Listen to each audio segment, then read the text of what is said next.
Hello friends, welcome to Pradeep's English Grammar YouTube channel. ఈరోజు మనం English మెథడాలజీలో direct method అనేటటువంటి method గురించి discuss చేసుకుందాం. ఆల్రెడీ మన ప్రీవియస్ క్లాస్లో మనం గ్రామర్ ట్రాన్స్లేషన్ మెథడ్ గురించి డిస్కస్ చేసుకున్నాం. సో ఆ వీడియో ఎవరైనా మిస్ అయితే పైన ఇన్ఫర్మేషన్ కార్డులో ఇస్తాను, చూడండి. సో మరి మన క్లాస్లోనికి వెళ్ళిపోదాం. Direct method. A direct method also known as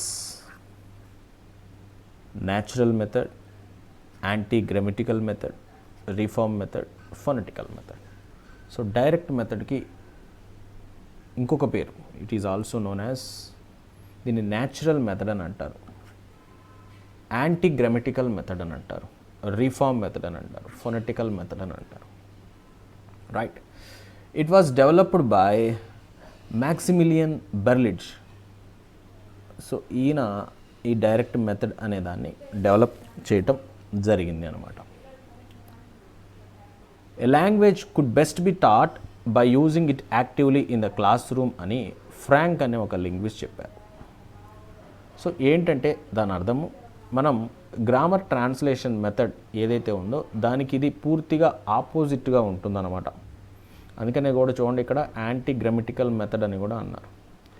so ఈ ఫ్రాంక్ యొక్క ఉద్దేశం ఏంటి అని అంటే, ఒక లాంగ్వేజ్ని చాలా బెస్ట్ వేలో బోధించాలి అని అంటే ఏం చేయాలి అని అంటే, ఆ లాంగ్వేజ్ని క్లాస్ రూమ్లో యాక్టివ్గా యూజ్ చేయాలంటాడు.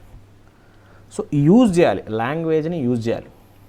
అందుకనే మనం especially AP people, we have been talking about English, but we are not talking English అని అంటాడు ఒక ఆయన. మనం ఎప్పటి నుంచో ఇంగ్లీష్ గురించి మాట్లాడుకుంటున్నాం కానీ ఇంగ్లీష్ మాట్లాడటం లేదు. అందువల్లనే ఇంగ్లీష్లో వచ్చిన సమస్య వచ్చింది. అట్లనే ఆ లాంగ్వేజ్ అనేది చాలా మంచి పద్ధతిలో బోధించాలనంటే ఇక్కడ ఏం చేయాలంటే ఆ భాషను ఉపయోగించాలి. ఆ భాష గురించి మాట్లాడుకోవటం కాదు, కానీ ఆ భాషనే మాట్లాడాలంటాడు. సో కాబట్టి యాక్టివ్గా యూజ్ చేయాలి, లాంగ్వేజ్ అనేది మంచి వేలో బోధించాలి అని అంటే అదే పద్ధతి, యాక్టివ్గా యూజ్ చేయటం, ఫ్రాంక్ ఒపీనియన్ ప్రకారం. అది దీనికి సంబంధించినటువంటి హిస్టరీ కొంచెం చూస్తే మనందరికీ తెలుసు.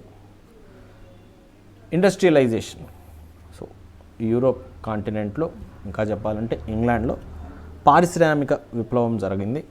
సో ఆ ఇండస్ట్రియలైజేషన్ వల్ల వాళ్ళకి ఇంటర్నేషనల్ ట్రేడ్ అనేది వాళ్ళకి పెరిగిందన్నట్టు. అంటే ఎట్లా చెప్పొచ్చు అని అంటే, వాళ్ళ దేశంలో తయారైనటువంటి ఉత్పత్తుల్ని ప్రపంచవ్యాప్తంగా అన్ని దేశాలకి వాళ్ళు వర్తక వాణిజ్యం చేయటానికి వాళ్ళకి అవకాశం వచ్చింది డ్యూ టు ఇండస్ట్రియలైజేషన్, పారిశ్రామిక విప్లవం వల్ల.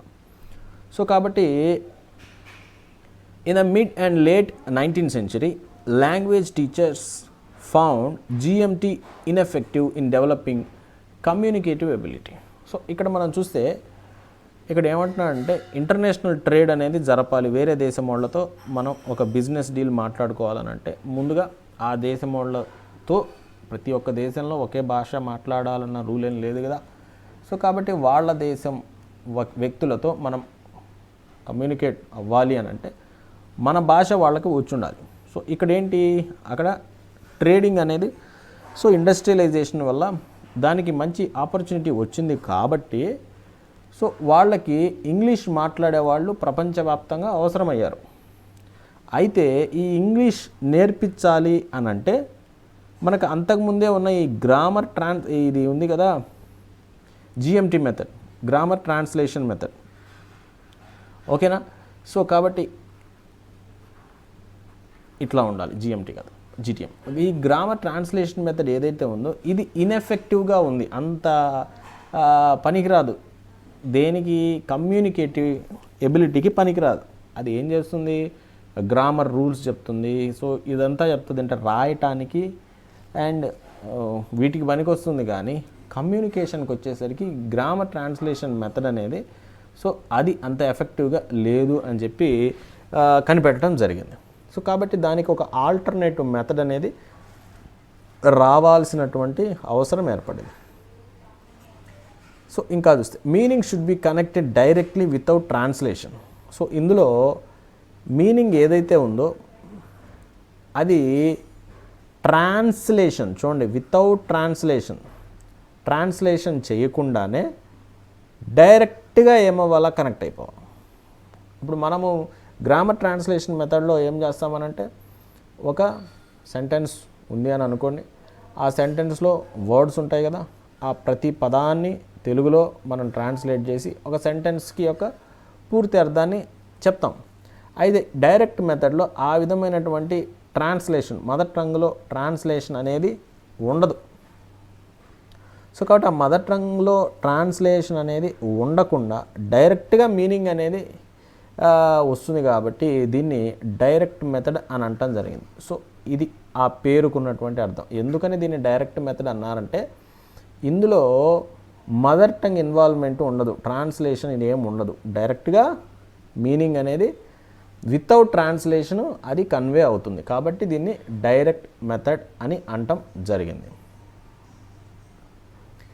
ఆ తర్వాత చూస్తే దీని యొక్క కొన్ని లక్షణాలు మనం చూస్తే, గ్రామర్ ఈజ్ టాట్ ఇండక్టివ్లీ. సో ఇందులో గ్రామర్ని ఇండక్టివ్ మెథడ్లో చెప్తారు. అదే మన గ్రామర్ ట్రాన్స్లేషన్ మెథడ్లో డిడక్టివ్ మెథడ్లో చెప్తారు. సో ఇండక్టివ్ మెథడ్ ఏంటంటే ఎగ్జాంపుల్స్ ఫస్ట్, రూల్స్ నెక్స్ట్. మొదట ఎగ్జాంపుల్, ఆ తర్వాత రూలు. డిడక్టివ్ మెథడ్లో రూల్ ఫస్ట్, తర్వాత ఎగ్జాంపుల్. సో ఇది ఇండక్టివ్ మెథడ్. ఫస్ట్ ఎగ్జాంపుల్సే మెయిన్, ఉదాహరణలు ఇస్తాడు, ఉదాహరణల నుంచి తర్వాత రూల్ అనేది వెళ్తుంది అన్నమాట. Attaining oral fluency is the prime focus. So oral fluency అనేది సాధించటమే ఈ డైరెక్ట్ మెథడ్ యొక్క ప్రైమ్ ఫోకస్. సో ఎందుకని ఈ డైరెక్ట్ మెథడ్ దేని మీద ఇది టార్గెట్ చేస్తుంది, డైరెక్ట్ మెథడ్ అని అంటే ఓరల్ ఫ్లూయెన్సీ మీద టార్గెట్ చేస్తుంది. ఓకేనా, ఓరల్ ఫ్లూయెన్సీ మీద టార్గెట్ చేస్తుంది. Importance is given to pronunciation right from the very beginning. So వీళ్ళు ప్రొనౌన్సియేషన్కి ఇంపార్టెన్స్ ఇస్తారు. మనం ఆల్రెడీ ప్రీవియస్ క్లాస్లో మనం గ్రామర్ ట్రాన్స్లేషన్ మెథడ్లో నేర్చుకున్న వాళ్ళు స్పీచ్కి, ప్రొనౌన్సియేషన్కి, ఇంటోనేషన్కి దానికి ప్రామినెన్సీ ఇవ్వరు ఆ మెథడ్లో. ఆ మెథడు దేనికి పనికి వస్తుంది, చదవటానికి, రాయటానికి పనికి వస్తుంది, కానీ మాట్లాడేదానికి అది దాని మీద ఫోకస్ చేయలేదన్నమాట. కాబట్టి అయితే ఇందులో ప్రొనౌన్సియేషన్కి ప్రామినెన్స్ ఇస్తారు ఫస్ట్ నుంచి కూడా. Mother tongue is never used, చూడండి మదర్ టంగ్ని వాడరు. And no translation takes place, translation అనేది ఉండదు, మదర్ టంగ్ను కూడా వాడరు. Material is presented orally with action and pictures.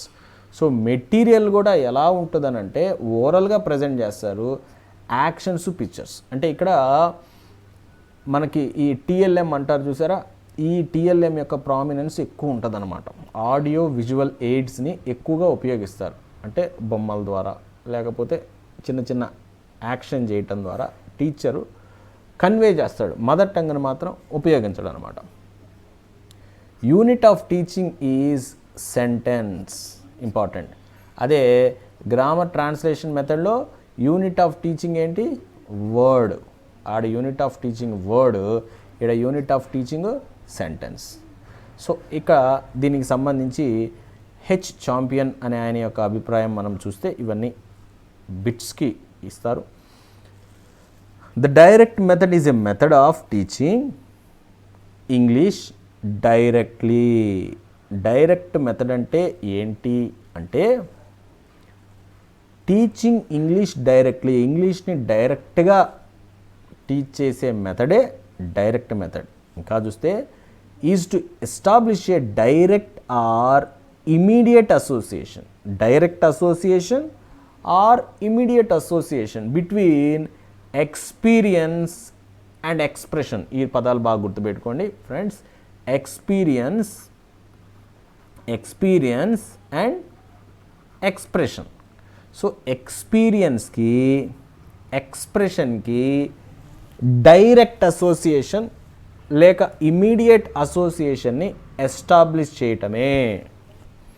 So ఇక్కడ మనం చూస్తే ఏం చెప్పాము, వాళ్ళు యాక్షన్ ద్వారా, పిక్చర్స్ ద్వారా, ఏదైనా సాధనాల ద్వారా వాళ్ళు ఒక ఎక్స్పీరియన్స్ని టీచర్ ఏం చేస్తాడు, కలిగిస్తాడు. సో ఆ ఎక్స్పీరియన్స్కి ఆ ఎక్స్ప్రెషన్కి మధ్య ఏం చేయటం, ఆ డైరెక్ట్ అసోసియేషన్ని ఎస్టాబ్లిష్ చేయటం అన్నమాట.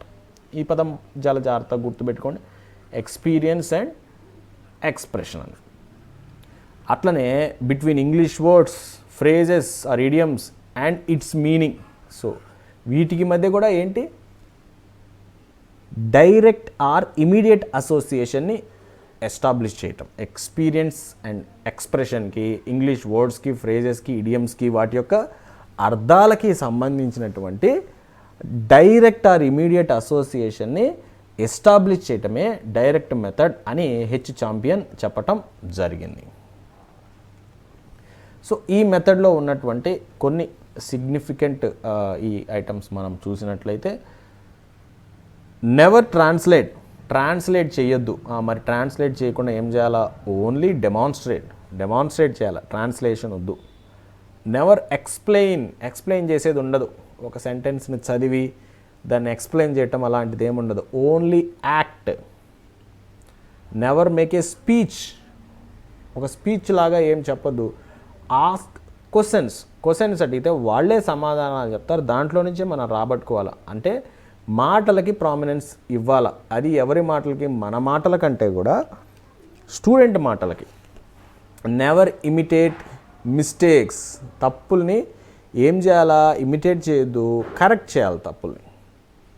నెవర్ యూజ్ సింగిల్ వర్డ్స్ అనేది కాదు ఇక్కడ, ఏంటి, use sentences. So sentence base వెళ్ళాలి కానీ ప్రతి పదం వెళ్ళాలి. ఎందుకంటే ఇందులో బేసిక్ టీచింగ్ యూనిట్ ఏంటంటే సెంటెన్స్.